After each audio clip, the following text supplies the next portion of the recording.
He's now recognized for 5 minutes. Thank you, Mr. Chairman. Over the past century, the value of the dollar has declined by over 95%. During those 100 years, the Federal Reserve, the organization established by Congress to manage Congress's Article 1, Section 8 authority to coin money and regulate the value thereof, has operated under a shroud of secrecy. My bill, H.R. 24, and the amendment in the nature of a substitute, the Federal Reserve Transparency Act, puts an end to that reign of secrecy. This is not a controversial bill.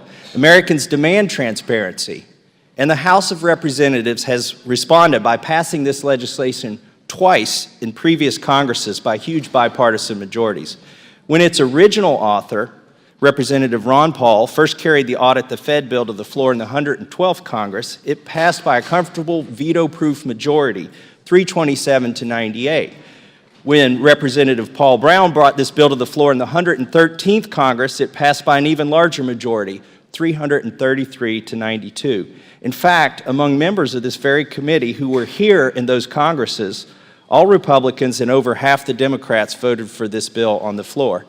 Yet, still some have asked, and will ask, why do we need this legislation? Isn't the Federal Reserve already audited? The question deserves an answer.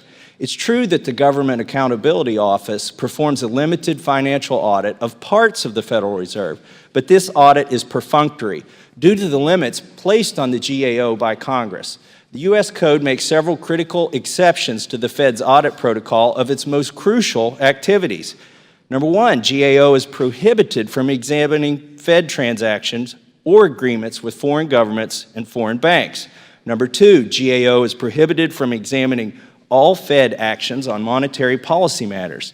Number three, GAO is prohibited from auditing transactions made at the discretion of the Federal Open Market Committee. And four, GAO cannot examine any discussion or communication among or between anyone who works at the Fed about any of the activities in the first three areas.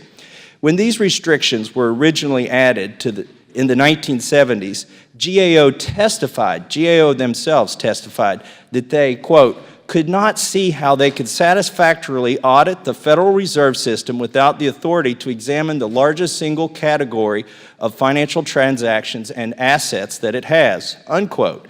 So you see, even though a cursory audit is done, a programmatic audit needs to be completed in order for Congress to understand what the Fed does and why the Fed does it. Without a complete audit, Congress can't provide oversight of an entity that it created. Let me say that again. Congress created the Federal Reserve. Congress and Congress alone has the constitutional responsibility to coin money and regulate the value thereof. We can outsource the activity, but we can't outsource our responsibility. This brings me to the other question I frequently hear, which is, won't a full audit compromise the Fed's independence? Well, the answer is that without a full audit that includes the decision-making process, how can we know that the Fed is acting independently of, for instance, the executive branch? The Fed's charter is not to be a second Treasury Department. How can we know that the Fed is operating independently of big bank CEOs and Wall Street, given the revolving door of managers between the Fed, the Treasury, and Wall Street? The opportunity for outside pressure and conflicts of interest abound at the Fed. Only a full audit can demonstrate,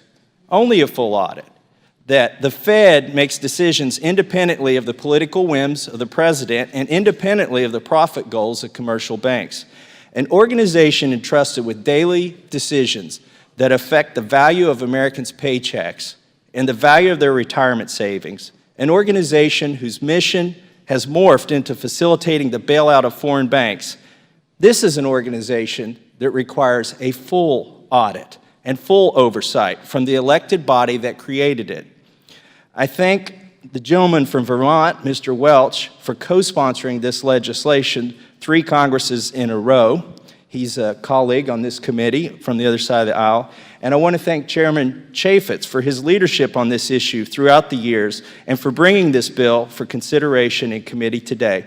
I urge my colleagues to support the bipartisan Federal Reserve Transparency Act and note that the amendment in the nature of a substitute makes only small conforming changes to the original bill.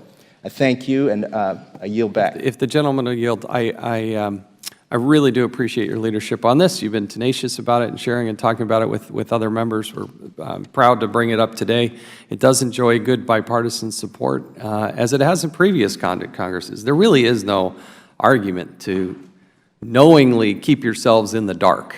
When you are arguing against transparency, when you're arguing not to know, something's probably fundamentally wrong with your argument. And so I appreciate Mr. Massie and what you've done for this, and I hope we can champion it not only through this committee,